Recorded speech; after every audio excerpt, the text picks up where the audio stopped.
قال لا يأتيكما طعام ترزقانه إلا نبأتكما بتأويله قبل أن يأتيكما ذلكما مما علمني ربي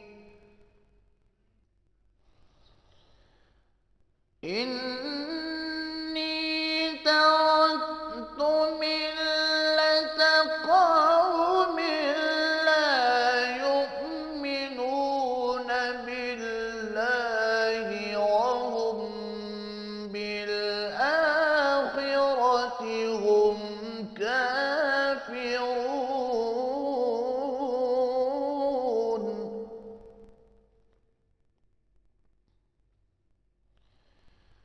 واتبعت ملة آبائي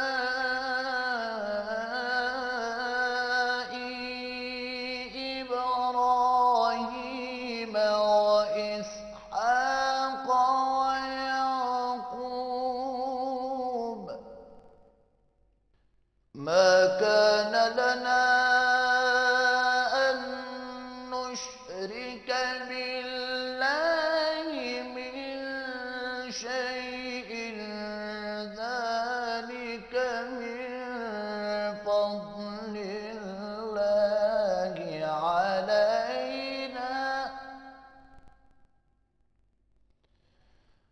ذلك من فضل الله علينا وعلى الناس ولكن أكثر الناس لا يشكرون